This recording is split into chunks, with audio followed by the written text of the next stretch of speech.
Hello there. Welcome to KCFJ.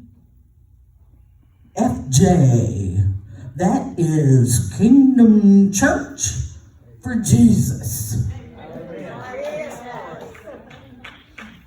And I am here to introduce you to Ashley McBurney. I'm going to ask Ashley some questions.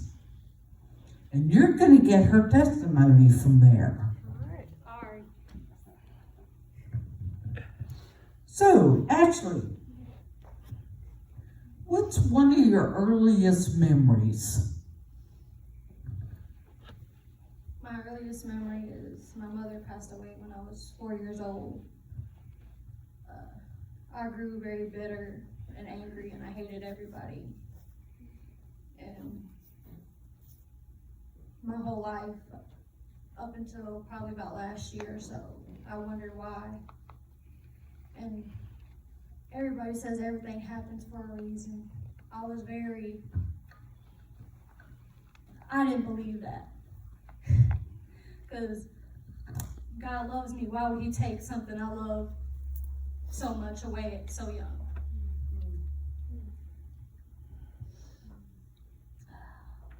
And a few years after that, I was 7 years old, got taken away from my father.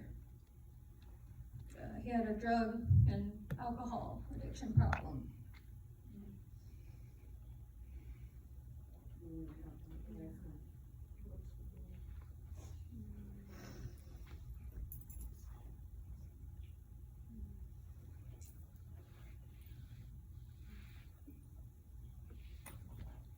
Many of you can understand the tears and the hurt. Both parents, really young. So, Ashley,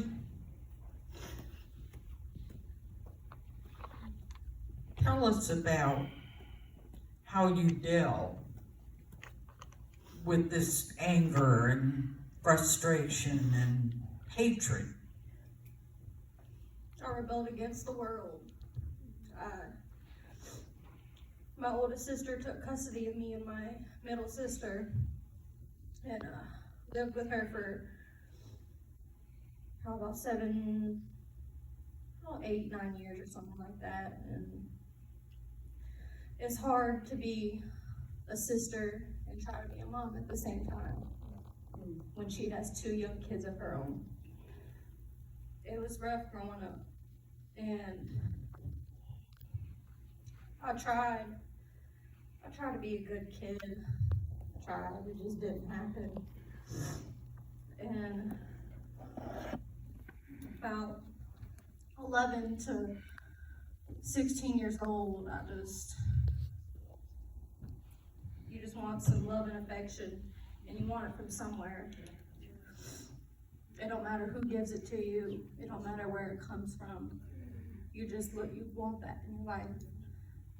And I went out in the world and tried to find it.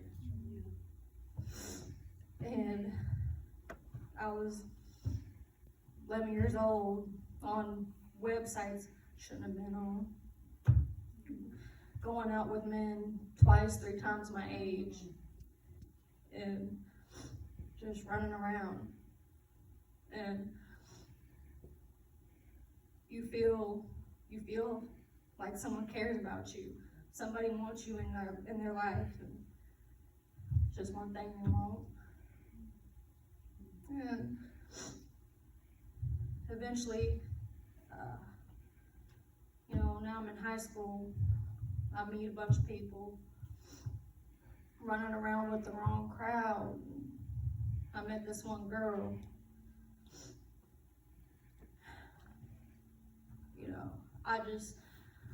We was partying 15 through 16, somewhere around there. Me and her were just running to the dope houses, just looking for whatever. And it really gets to you when you know, you wake up and you don't remember what happened. There's a bunch of people there, you don't remember anything. And you still go again. Getting blacked out drunk, smoking dope, smoking weed, whatever you can get, popping pills. That was what I knew growing up. That's what I seen. That's what I knew.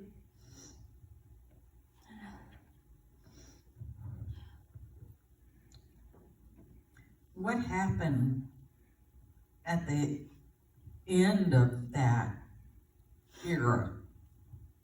The end of that, you know, they made me drop out of high school. Got my GED, but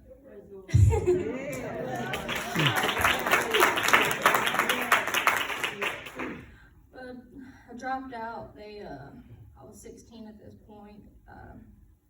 They dropped me out of school, put me in a mental institution. I was there for about maybe a week and a half or so. I don't know what they were hoping I would have done, but didn't work. But got out doing the same thing, running around. People shouldn't have been around. And I met one person, and I started living with him.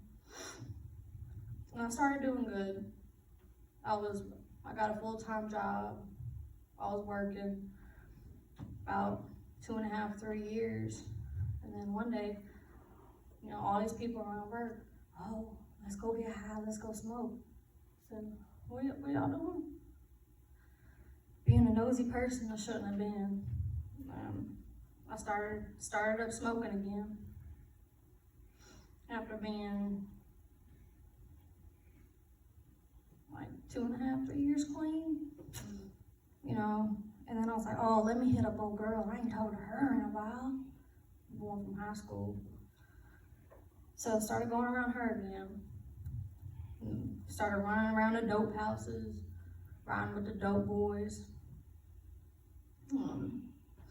Just not caring again. I mean, I just didn't see the point. I was either gonna lose my life from overdosing or gonna get shot. And sorry, y'all, just give me a second. So you were contemplating suicide? Yeah, that was 2019. I tried to kill myself. I took a bunch of pills and I started not feeling good, so I called my older sister. She was right up the street from me and said, hey, can you take me to the hospital? And she took me. She asked me, she said, did you do that on purpose? I told her, no. And then she left and came back and asked me again, did you try to kill yourself? I told her, yeah. So she told the nurses. They kept me on watch for 48 hours. And 3 in the morning, they came and got me and put me in another mental institution where I stayed for about 2.5 weeks. And then I got out even worse than I was. I met up with the girl again and still running around doing the same thing. And we went to this one house and she would always be gone for a while. And I ended up watching her kids. And I said, well, what are you doing? And you know, she told me she was shooting dope. I said, oh, really? So I tried it. So I started shooting dope. And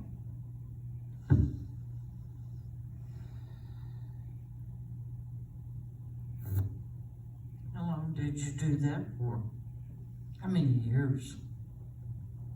I smoked dope a lot longer than I shot it, but probably about almost a year.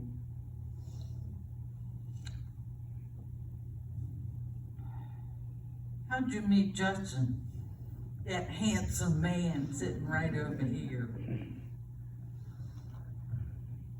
I met him through that same girl I was telling y'all about. We were riding around.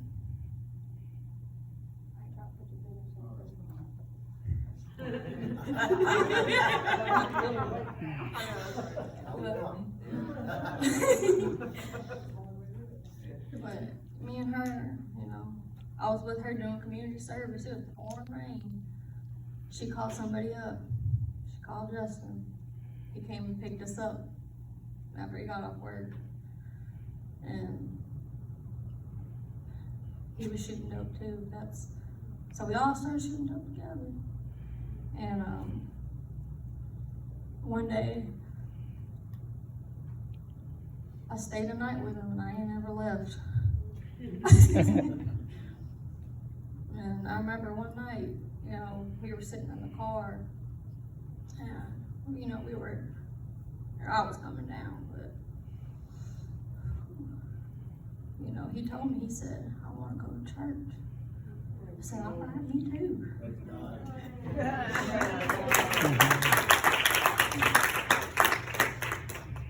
And then sooner or later, we found, it took us a few churches to find the one.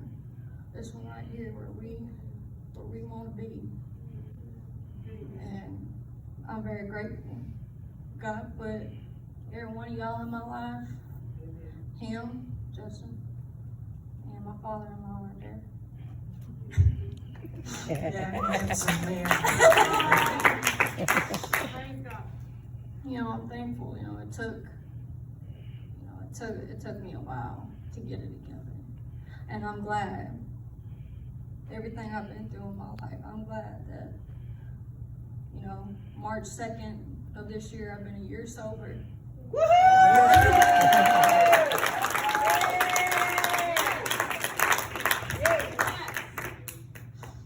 April 11th, I got saved and married the same day.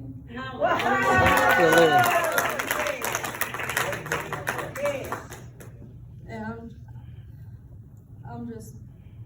I'm more grateful for everything and everybody he's put in my life and took out. Now I have, everything does happen for a reason. And I'm more grateful.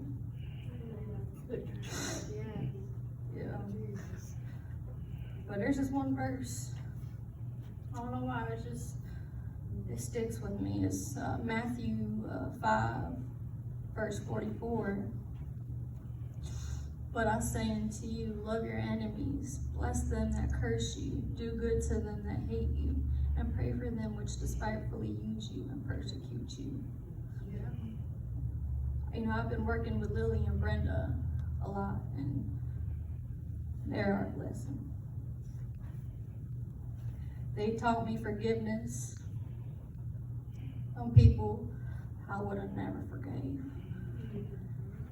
Wouldn't see a reason to. I forgave my dad. I forgave everybody. There's just, you can't be happy in the darkness. You gotta see the light. Sooner or later, and once you see that light, and God's in your life, you'll see a lot different in the way you talk, the way you walk, and you'll just glow because God is in your life, and He does wonders for everybody. Thank y'all. Thank you.